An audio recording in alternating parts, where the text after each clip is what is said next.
We are the anchors of Queer News Tonight, and this evening we discuss the queer headlines. Hotspots magazine new issue explores South Florida's finest LGBTQ-friendly spas offering inclusivity and self-care. Pete Buttigieg transformed Tucker Carlson's fake gay slur into a candid reflection on his past struggles, authenticity, and journey towards self-acceptance. Did he say he would have gone through gay conversion therapy? Lesbian comedian Jessica Kirson apologizes for performing at Saudi Arabia's Riyadh Comedy Festival, citing regret over supporting a government violating LGBTQ+ rights. A Sun Country flight diverted to Chicago after passenger bizarre anti-LGBTQ trade and false claims alarmed fellow travelers mid-air. A South Carolina judge's home burned after she received death threats for ruling against a Trump administration voter data request.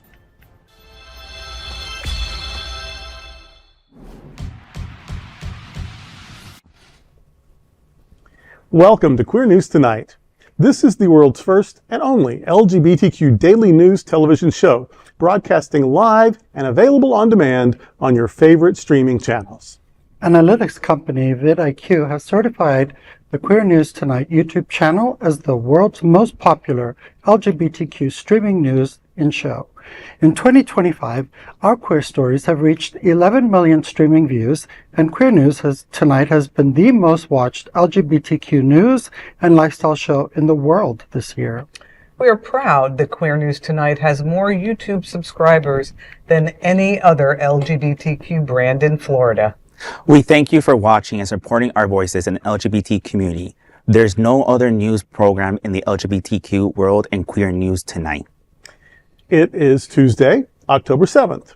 We are live and literally out of the closet and into the headlines. So many of your important stories we will tell this evening on Queer News Tonight.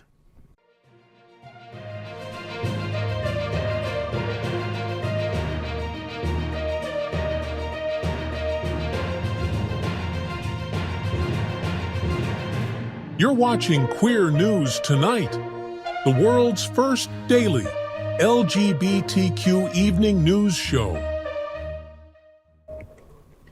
Welcome to the world's most important LGBTQ evening news show. Hotspots Happening Out is one of the largest LGBTQ nonprofit media companies in America, in the same model as PBS and NPR, but designed for the LGBTQ community. We support the 11 pillars of our LGBTQ community and want to inform and educate on the key issues of lesbian, trans, Latino, Black, healthcare, seniors, students, faith, social justice, business, and queer culture. Our magazine celebrates 40 years of LGBTQ experience. Queer News Tonight celebrates our 5th anniversary with more than 11,000 LGBTQ stream stories.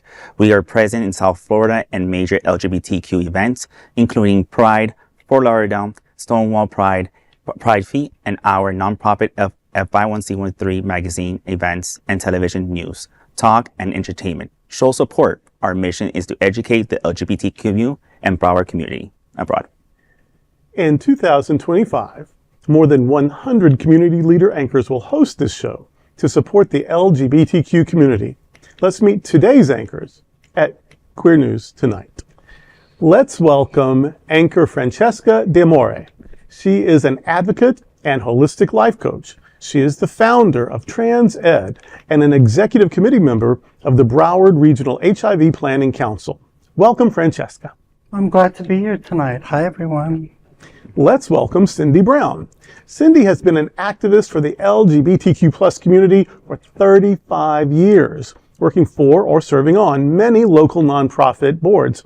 She served as the founding executive director of Miami Beach Pride and currently sits on the LGBTQIA advisory board for Miami-Dade County. She also runs her own consulting company, Synergy, for nonprofits helping with finance, strategic planning, board structure, grants, and more. Welcome, Cindy. I'm glad to be here with y'all tonight. Looking forward to a great show. Let's welcome another anchor, Christopher Padron, a business development leader with a PhD in organizational strategy. With over 15 years dedicated to South Florida's LGBTQ community, he serves as festival board director for OUTshine Film Festival and champions inclusive leadership, senior care, and community growth.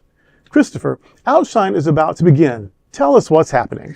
OUTshine is one of America's most important LGBT cultural events. We'll be presenting the 17th annual OUTshine LGBTQ Film Festival Fall Edition. It is right around the corner from October 16th through November 2nd. The complete festival program and tickets are already available to the public. The festival runs from October 16th through the 23rd in Florida, October 24th through 26th in Miami, and October 27th through November 2nd online through OUTshine at Home. Complete details, including sponsorship, tickets, and more, can be seen at outshinefilmfestival.com. So, go ahead. So, guys, we're here. So, I definitely feel, thank you so much for having me today. Honestly, OUTshine is having their 17th annual Fall Festival edition, and we're very excited because one of the things that we like about this, we changed it up a couple years back. It's our hybrid model where we're starting, in spring, we started in Miami and we ended in Broward. Now we're starting in Broward to Miami-Dade. We're kind of creating this new change because honestly, the demand of our stories and our, community wanted to see more. We're excited to be here. We're excited. I'm excited to share the stories. Definitely for sure.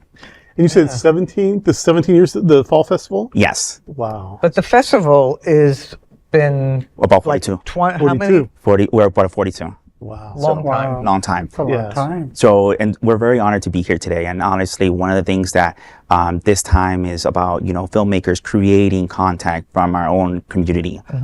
We get selected about 600 admissions, and we bring the 60 bests. And honestly, I know we want to have them all, but we can't. So, and definitely we have a committee for that. And definitely for sure, we're looking forward to seeing some of the great programming that we have. Not only that, but, we have after parties too, cocktails and cinemas, we have our opening, our centerpiece, and closing. One of the films I'm looking forward to is the 300 Letters. It's about a romantic comedy about a guy who receives from his ex 300 letters, and he's going through this whole romantic phase and stuff like that. So I'm looking forward to seeing those films, and something's really to talk about this film. Yeah, and I really like how this new structure has really engaged more people, because it's not like you have one festival a year or a spring festival and a fall festival, but every single month in between you host cocktails and cinemas. So, that keeps the audiences engaged, and there's always some great LGBT film to go around. And I will also say that organizations like OUTshine, especially in the state of Florida, it's crucial that we help these entities survive, because it's the only place that we hear and see our stories. And with the government and their crackdowns, it's getting tough, but no one else is going to tell our stories but us. So unfortunately I'm out of the country, but I will be we have OUTshine at home. Exactly. So. I'm going to watch some of the OUTshine at home. Yeah. One of the things you touched on, Cindy, is that about, the government now and what we're reading today, our cross paths, being removed. What we're doing in our mission is we want to clear about that, on the big screen. Our films are not going to be erased. We want to create that visibility for everybody. And how everybody can do so is by, coming in and sharing their, and coming being part of it. Obviously, just not only purchasing a ticket, being a member, getting to know us. Obviously, we are, welcoming people who wants to volunteer. There's different ways how to be part of the OUTshine Film Festival. And one of the great things about it is that we get to tell our stories in the big screen. So, and that's something that we're not going to take away. And we need everybody to be part of that and, take ownership as well. Nice. My kid just finished film school. Maybe he'll make it a submission one day. You know what? We'll be right there for them. Excellent. And of course, let's welcome tonight's lead anchor, Bishop Durrell Watkins, the senior minister at Sunshine Cathedral, one of the most important LGBTQ churches in the world. He is an auxiliary bishop of the Global Justice Institute and the current president of the Divine Science Federation. Welcome, Durrell. Hey, I'm so glad to be here. I'm always glad to be here. And if you don't know who I am, or you want to know more about me and what we do here at Sunshine Cathedral, I invite you to visit sunshinecathedral.org. Now let's dive deep into this big LGBTQ story for today. I'm Bishop Durrell Watkins, and let's queer up South Florida and Florida. Hotspots Magazine's 2025 Spa Review celebrates LGBTQ plus wellness across South Florida. Our Hotspots Happening Out LGBTQ lifestyle magazine, Hotspots, is back with a feature on self-care, serenity, and spa excellence across South Florida. In our highly anticipated 2025 Spa Reviews edition, writer Scott Holland takes readers on a rejuvenating journey through some of the region's most beloved wellness sanctuaries, each offering something special for the queer community. At Jimmy Cohen's Day Spa in Fort Lauderdale, guests experience relaxing massages by Venezuelan therapist Jesus Velazquez, alongside anti-aging facials crafted by Jimmy himself. Over at Away Spa at the W Fort Lauderdale, Marco Comunares and Diane Harris deliver deep tissue and cryotherapy treatments that melt away tension and stress, all in a luxurious beachfront setting. For those seeking something more holistic, Wairua Beauty in Miami Beach combines traditional lymphatic techniques with natural botanicals, while Healing Hands in Dade County specializes in customizable, quote, all-inclusive massages, end quote, proudly serving LGBTQ plus clients with an open heart and inclusive spirit.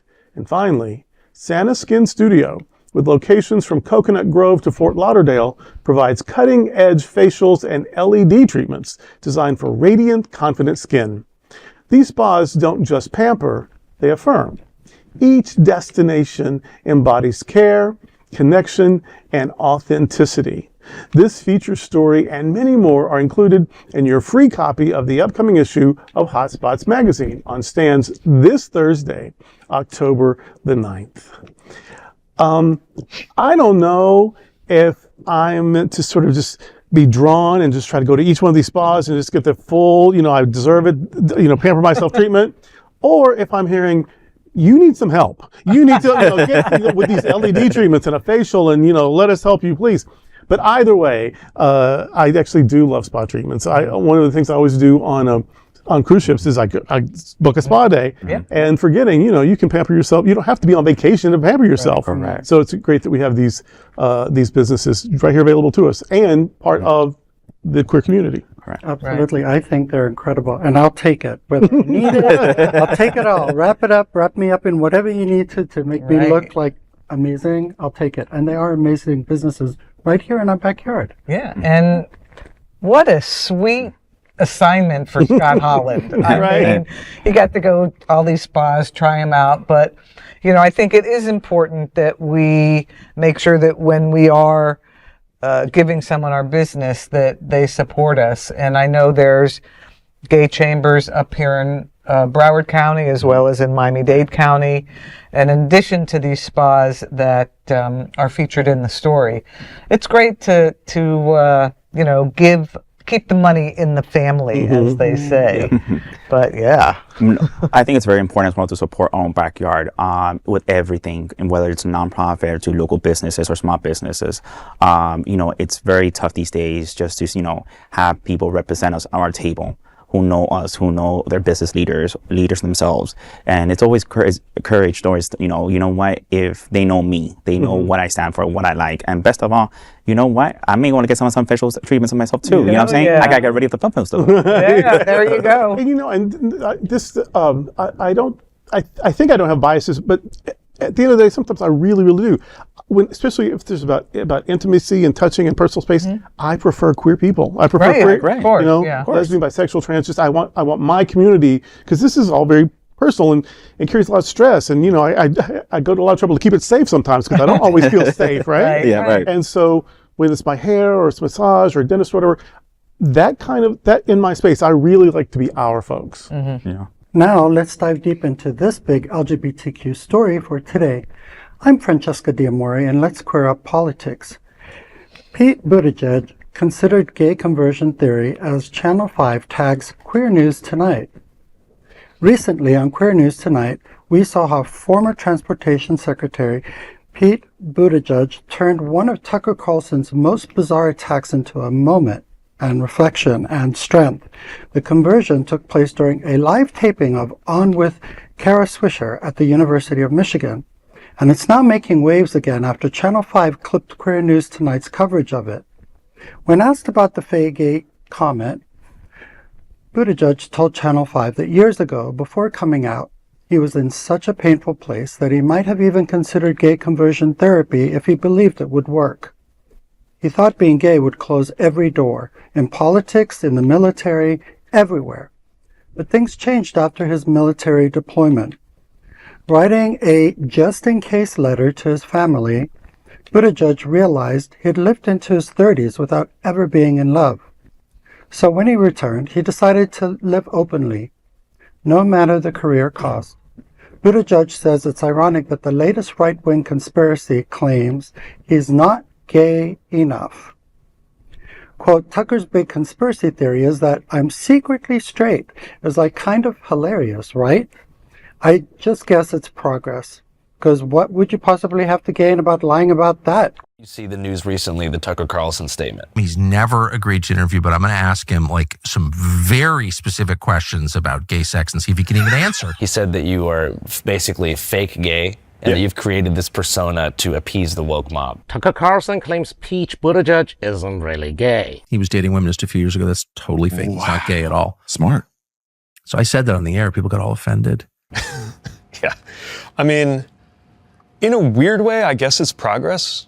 Like, I spent a good chunk of my life believing, knowing that, like, being gay would be a career ender for me. I had two parts of my career when I was in my 20s. Public service and being interested in public office and being in the military, both of which could have ended because I was gay.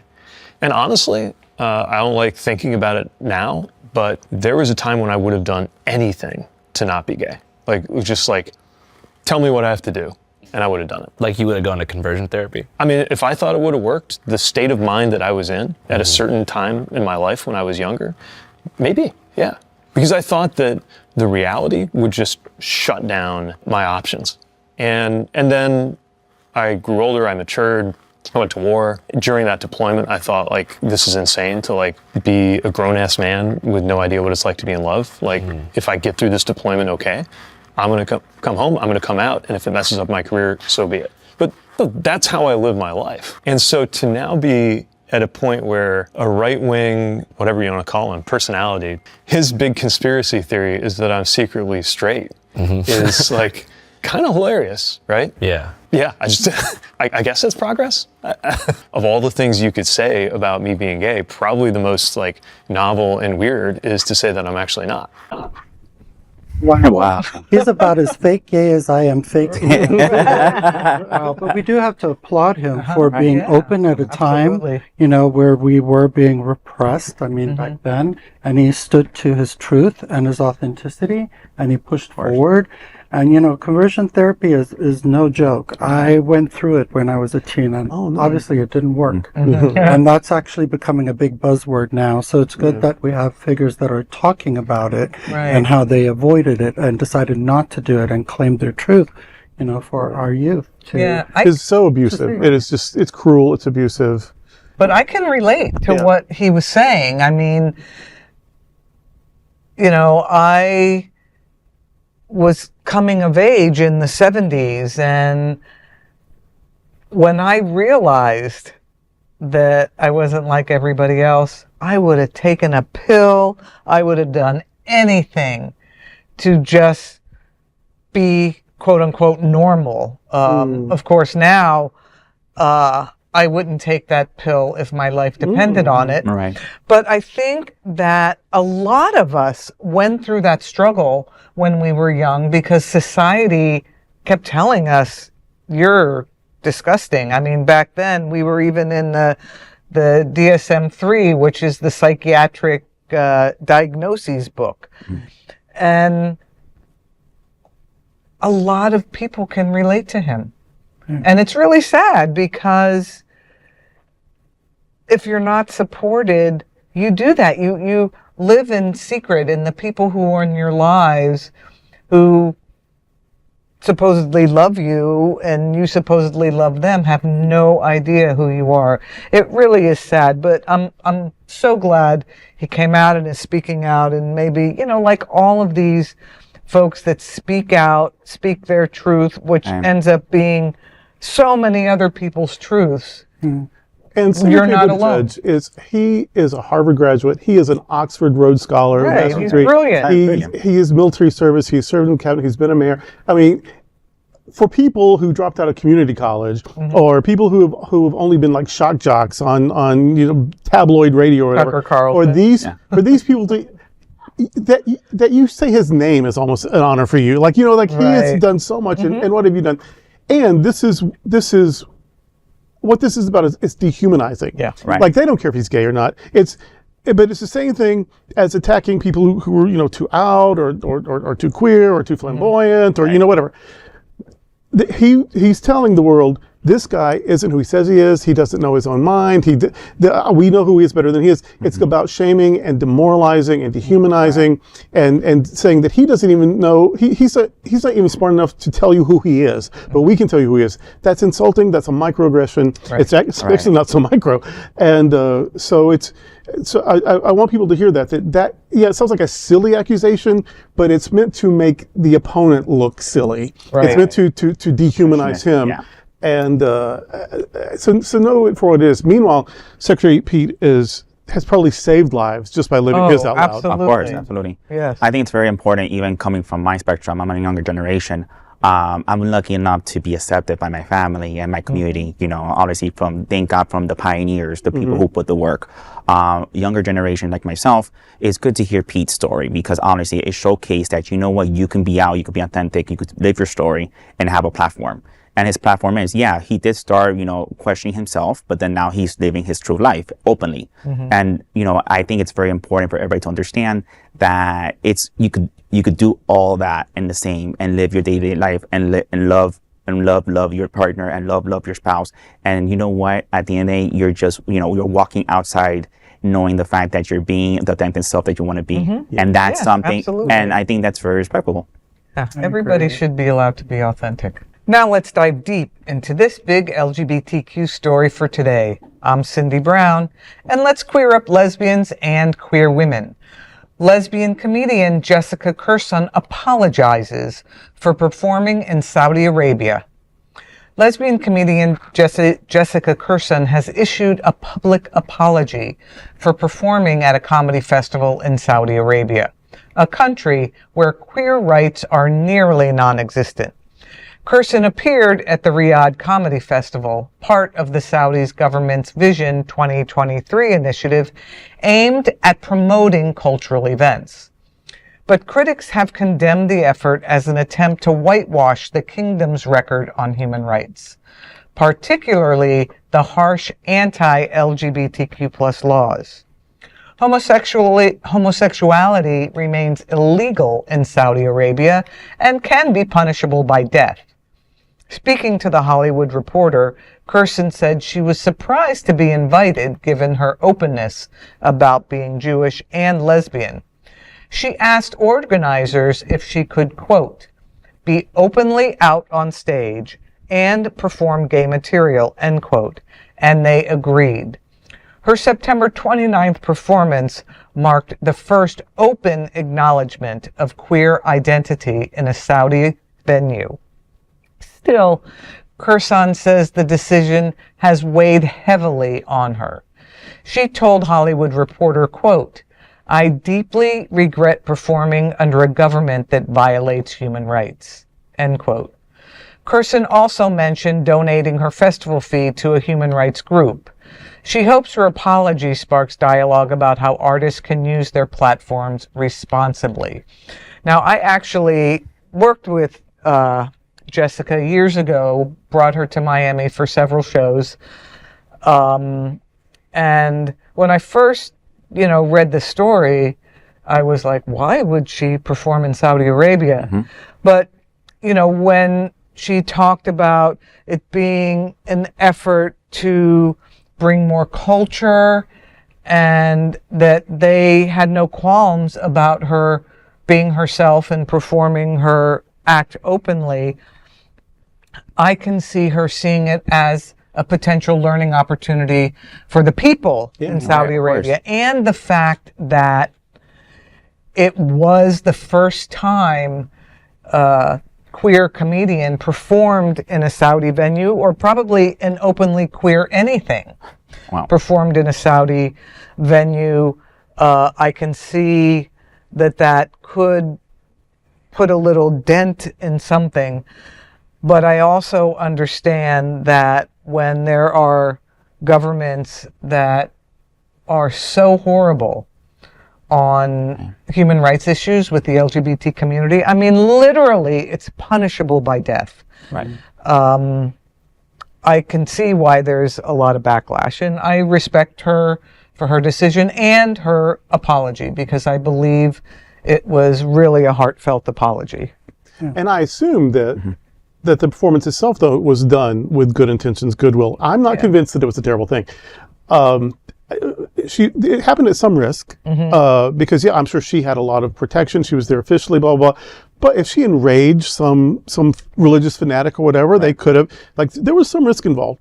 And some people, for the first time ever, saw someone stand up in public and say, I'm gay. Right. Yep. And, exactly. and I'm having a life and I love my life. That somebody heard that for the first time, and they may not hear it again, for a long, long time. I was surprised that there was a comedy festival, because comedy is edgy. It makes fun of things. And comedy, you know what I mean? And the religious part of things, they don't like making fun of things, especially if it's something they value. So it's almost encouraging that they have, because when you have comedy, where you have arts, you have opening. Exactly. That's why I said we got a little chink in their armor there. It's very seditious to be a comic, especially now. And are we never supposed to go anywhere where we're hated? Because she also can't then perform in Texas. Do you know what I mean? So, I mean, sometimes there's something to be said about, I'm sort of here in an underground to encourage my people and also to challenge their oppressors. Maybe that's a romanticized view. Maybe like, but they made money. It's an oil kingdom. They make money in their sleep. So I don't know. I'm sorry that she felt bad about it. If she gives the money to a great thing, great. Something good came out of it. But I just don't know that we sometimes are just so quick to beat up, because and I just don't know. I think it was maybe more complex than people thought, and that she did more good than they realized. I will say, though, that if there are people who had personal experiences with the Saudi government and the LGBT community and whatnot, maybe that's who she's apologizing to. Right. Because I could understand them getting upset. I mean, there are people who get upset just because they want to stir up shit. But she's awesome. But I also think it's also like a cultural thing as well, because honestly, she's coming to a new domain and saying, hey, I'm going to perform my material that honestly I'm being accepted in different cultures and different, countries. And at the end of the day, they're coming into it and she's like, you know what, I maybe hurt somebody, or I may probably people will misunderstand some of the jokes and some of the lines. And I think it's also, as an artist, she's taking responsibility and owning up to her mistakes and saying, hey, I'm sorry to come in to rough here. Let me see how can I fix it. Where I think that's the first step of being apologetic and being sincere, which is very important. Agreed, and I think she's truly a trailblazer. Yes, I do. Actually doing it. She's funny and she's smart. And the irony is, her usual shtick is to talk to the audience. Right. So I wonder how that went down, I'm sure there was a lot of expats She exposes she exposes us. Like she'll put you on the spot. Like, are you married? Are you gay? Are you a lesbian? Right? It's hilarious like that. So I wonder how that went smart. And we have to have comedy in our lives. Absolutely. If we couldn't laugh, we have to. We have to. It's a good thing she's doing. I just, for me personally, I am less offended that she performed in a place that hates us than I am about people who claim to love us, but then were praising Charlie Kirk after he died. Exactly. Right. And so I'm not going to mention any Chenoweth names or anything, but I was more actually bothered and actually hurt by that. Than somebody making a living pushing boundaries. Right. But we each have our own opinions, and for now, maybe from 3.5 days, we can say whatever we want. We have freedom of speech for a minute longer, so we all have our opinions. Oh, Lord. Now, let's dive deep into the big LGBT story for today. I'm Christopher Padron. Let's queer up the USA view. Homophobia Rant forces emergency landing after passenger claims LGBTQ people gave him cancer. A Sunny Country Airlines flight from Minneapolis to New Jersey was forced land early after passengers disturbing anti-LGBTQ outbursts mid-air. According to reports, the man who wore more than 15 face masks began ranting the queer people had gave him cancer. Witnesses said he squared bizarre claims accusing queer people of, quote, gang chasing, end quote, cooking, and, quote, deranting him the situation, escalating where he would yell that the plane was going down, alarming passengers, and the pilot diverted the flight to Chicago to O'Hare International Airport, where law enforcement met the plane. The man was handcuffed and removed without further incident. This is a second unexpected landing from the airlines this year. In July, another Sunny Country flight was forced down when the flames erupted from one of its engines. Authorities have not yet released details on the potential charges against the unruly passenger. I mean, we live in today's world. Yeah. I mean, some people just say, you know, hey, I sneeze, I give you COVID. Yeah. And I sneeze, you're queer. So I wonder how people are getting their, you know, medical treatments from. And it's kind of scary that a lot of people these days are just going to, you know, public places, especially on airlines or anything of importance, and just making these outbursts. And I think sometimes we're forgetting the sense of sometimes, you know, yeah, we want to say our voices or say things, but there's a time and place for everything, and also getting the right education to support those facts. I think there's another issue going on here that is also a huge problem in America, and that's mental health. Of course. And this person, obviously, a person without any kinds of challenges isn't going to walk around with 15 masks on and make these kind of claims.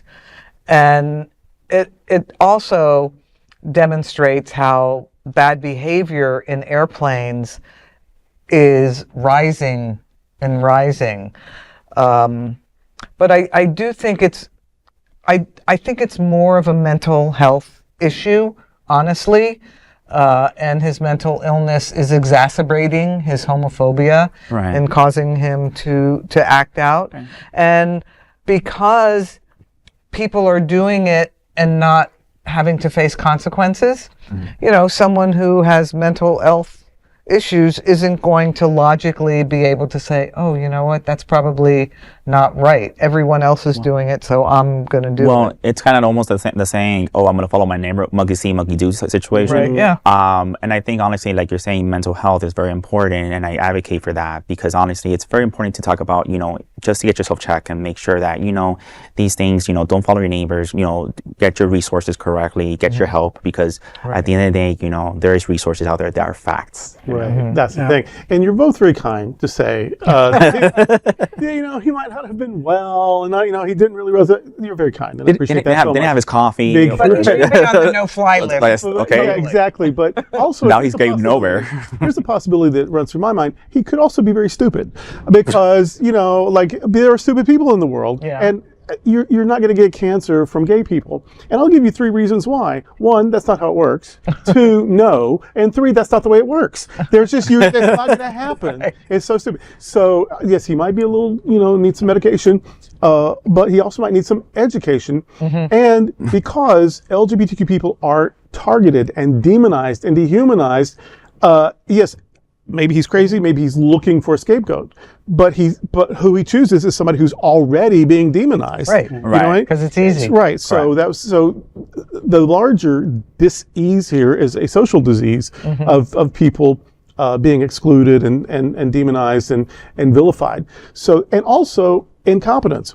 This is one more terrible thing that has happened on a plane in the last year. I don't know a person who's had a smooth from here to there flight and then back home. And that's because air traffic control people and even airline people, they're overworked. So air traffic are working now 60 hours a week. Right. And with the government shutdown, even They're not worse. getting paid. So They're not these getting paid. people are overworked.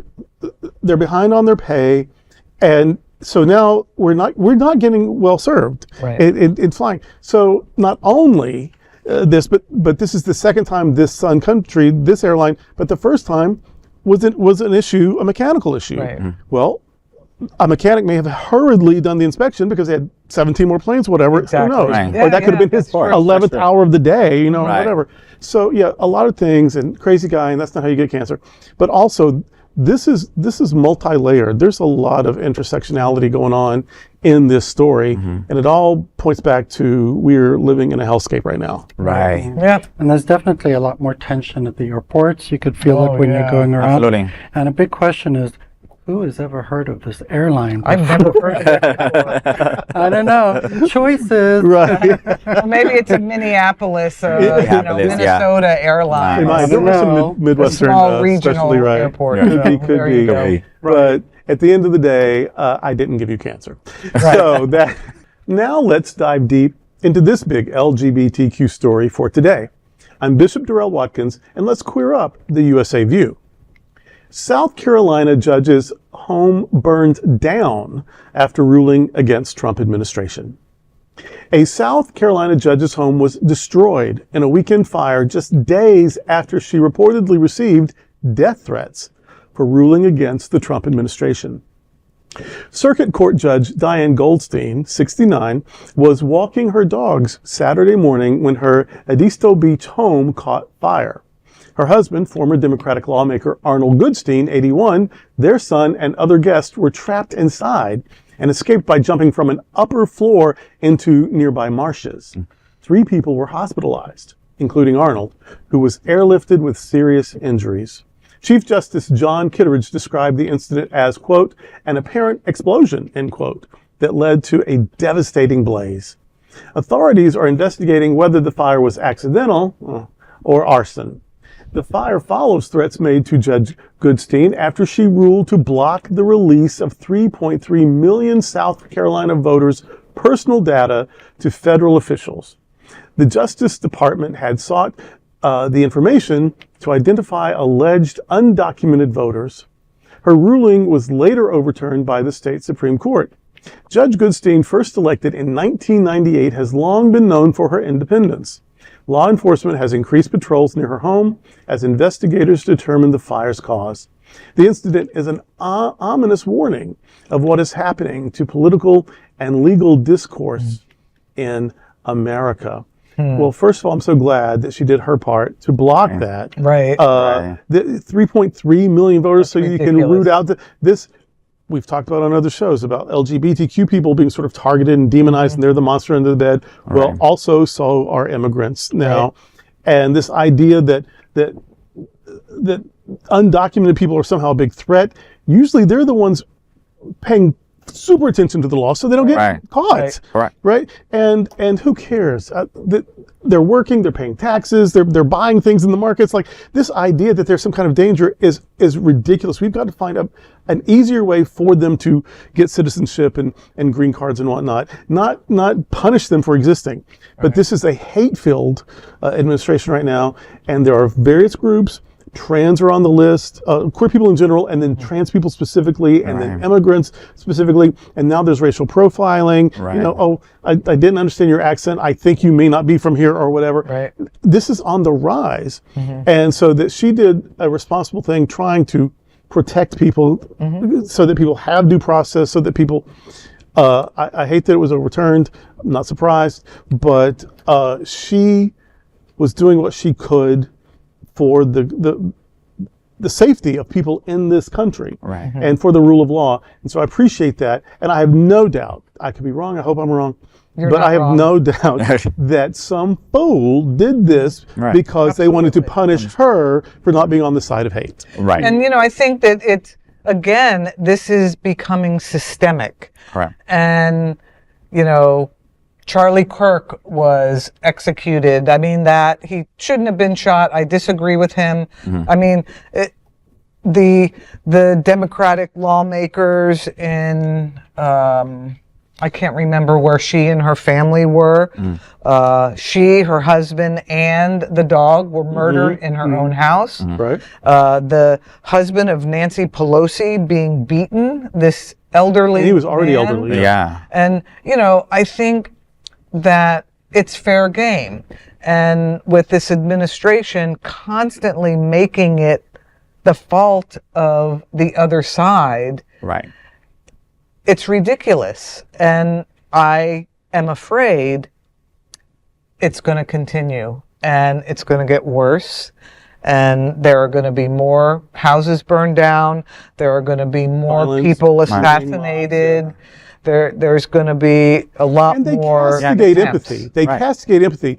And yet, if we even pause to say, oh, that's a shame or whatever, then we're in trouble for that. But wait, Charlie Kirk said empathy was a stupid thing, a bad thing. He said that, human lives is just cost of doing business so that everyone can have their Second so Amendment he right got or what whatever. he wanted. And so Yeah. I actually do hate that happened to him, but I also hate that if I pause in that, or if I say, and also he participated in the attitude and philosophy that led to what happened. Exactly. Right. That now suddenly I'm a hate monger, and they've so rigged the game to where you're weak for having empathy, and now you're a monster for not having it quickly enough for their guy. Right. And I hate that controls the narrative right now, Right. but it does, which is why these kinds of conversations are so important. And no flags were flown at half-mast when a Democratic elected official was murdered. Right. No flags flew at half-staff, but this guy who's not even an elected official,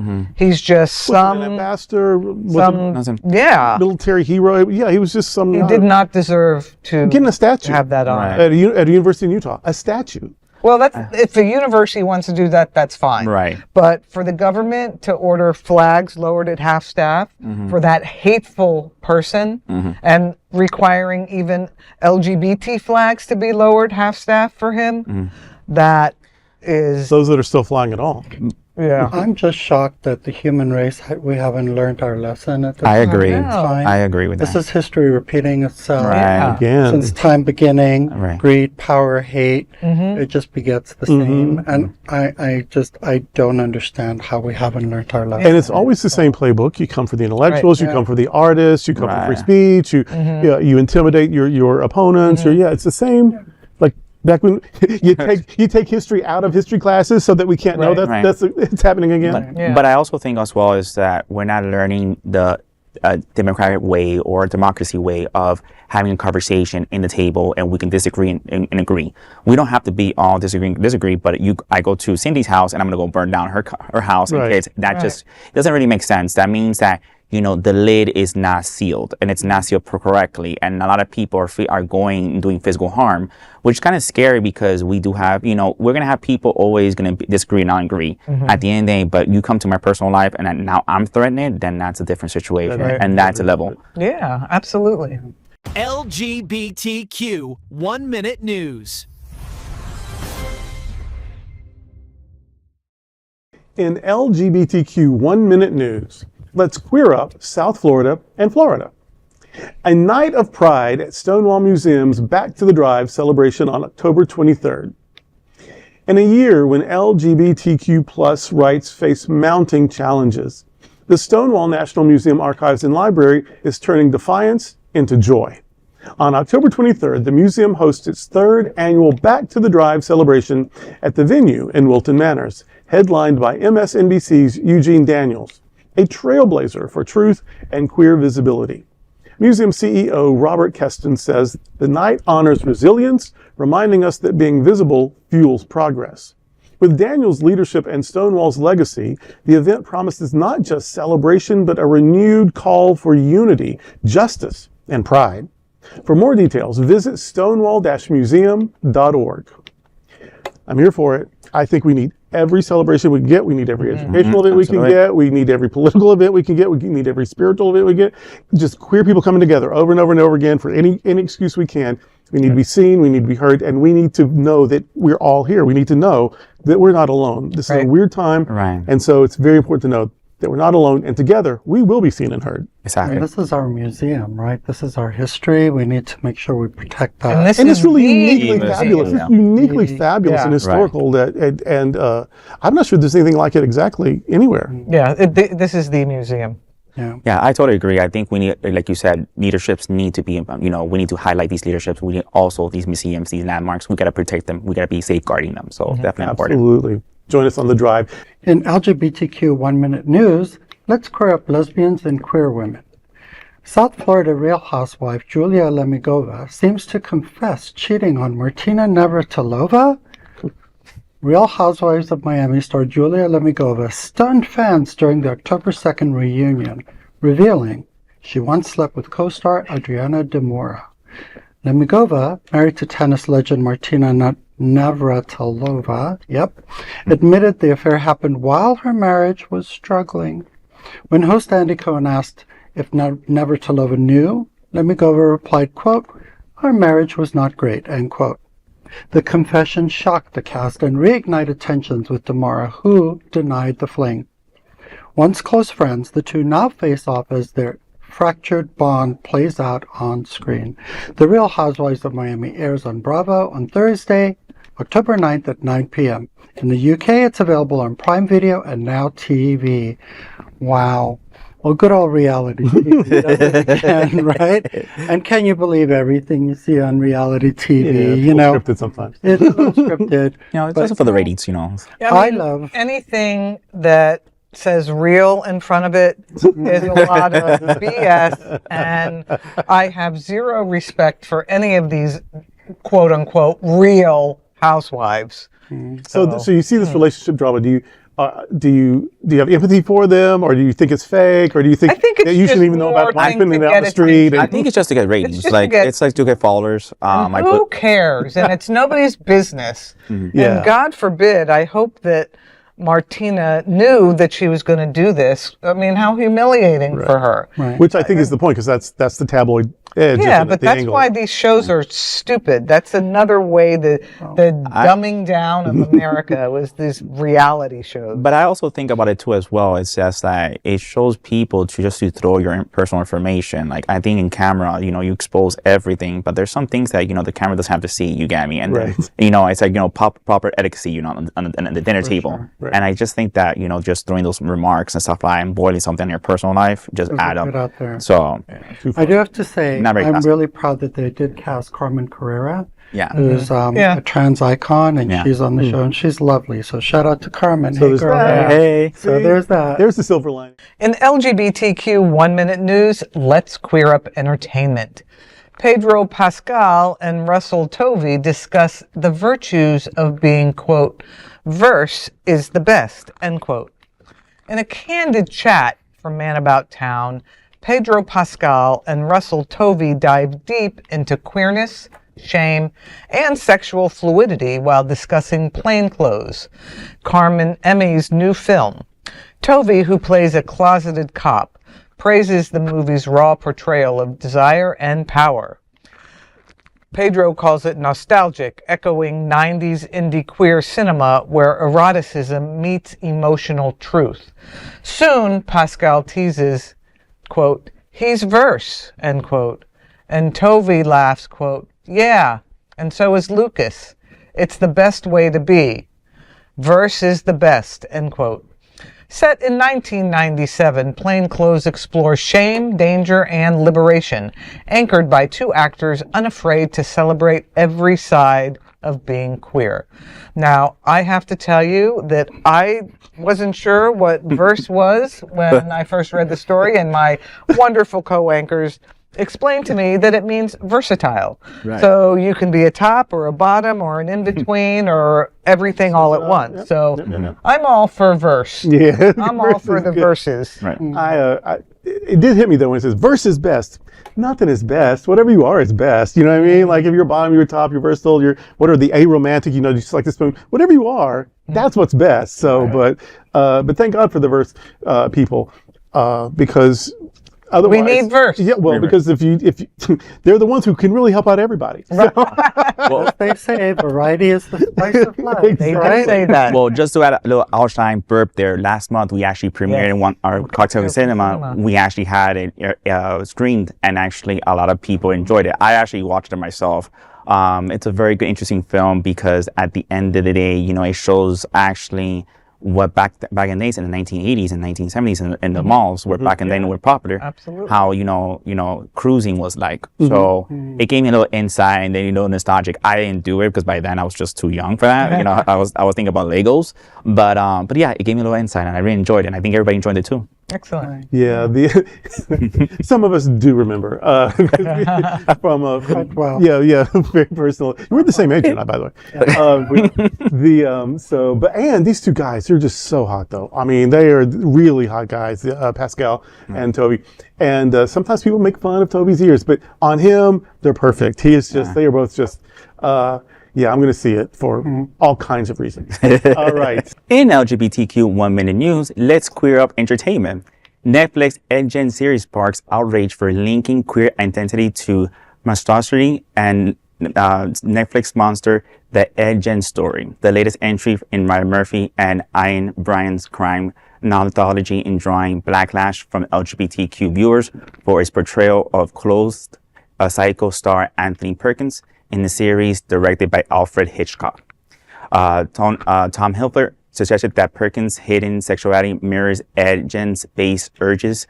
Compassion critics say queerness with sickness and violence. The show even cuts scenes of Perkins and Gein dressing in women's clothing, implying a disturbing parallel that depicts Perkins' therapy scenes when conversion therapy is portrayed as a cure for further fluent outrages.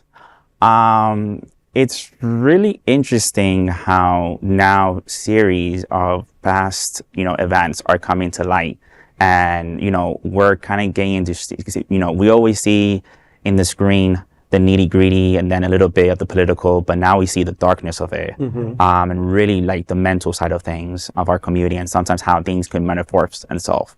It's interesting how this series, I watched it the first episode, it was a little too much, to be honest with you. I got to take it a little bit step by step, because honestly, it showed a little bit of like how the mother was very, cultural influence, how his cultural influence was, and it was just, it's one of those series you got to take it little by little. So am I lost here? I don't understand. The Ed guy and the psycho. Is that supposed to be? Is the psycho thing based on the real? I believe thing that happened? the story is. I mean, somebody's playing Alfred Hitchcock. Right.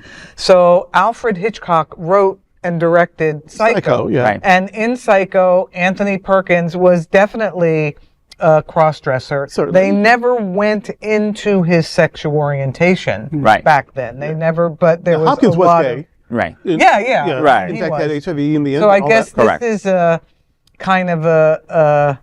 There's lots of fan fiction, and maybe this is a bit of fan fiction based on the original Psycho. But the Ed Gein story, which was a real criminal, like I've never put those. Like, is one based on the other? Well, maybe you got to watch the series. You got to watch it. I never knew, and maybe I still don't know. Maybe that's not even true. But it just occurred to me. I'm like, wow. So anyway, now I've got to watch it. Now you got to watch it. Even though it's going to give me nightmares, apparently. Yep. Mm-hmm. I don't mind nightmares. I take medicine that gives me nightmares anyway. In LGBTQ 1 Minute News, let's queer up drag culture. The Boulet brothers unleash their darkest drag monster battle yet. The Boulet brothers' Dragula Titans returns October 7th. That's tonight on AMC Plus and Shudder. And it's shaping up to be the most monstrous season yet. 14 fan favorite queens are back to claw their way to a $100,000 prize and the title of Queen of the Underworld. Expect blood, glamour, and chaos as Dragmorta and Swantula push these drag icons to their limits. Fresh from their U.S. tour and hosting Not Scary Farm gig, the diabolical duo promise a, quote, bigger, darker, and more unrelenting, end quote, ride through drag, filth, and horror. Hell never looked this fabulous. I love that. First of all, camp, love Total. camp. Yeah. And the only way you can take hell seriously is as camp. Like, it's just fun and gothic and great. So anyway, usually hell bores me. I'm going to have to watch this because I feel like I won't be bored by it. I like a side of gore with my glamour. Oh, yeah. Doesn't it? And let me tell you, I am intrigued by the bigger, darker, and more unrelenting ride through drag, filth, and horror. The filth is what got me. Drag The filth never is what got me. looked I'm this there. fabulous. I mean, listen, when you have a little glamour, a little darkness, can't go wrong, Right? right? Right. Those are today's headlines from Queer News Tonight. These anchors represent the best of our LGBTQ community. If our community is important to you, share this news with your friends and family. Join the conversation on your favorite streaming platform. Queer News Tonight is the only live LGBTQ digital television show in the world that is out of the closet and into the headlines. We need your support. If our community is to grow and then thrive, we must tell our stories and bring them to attention of our broader world. This is the only place that the world tells these types of LGBT stories in emotion and sound.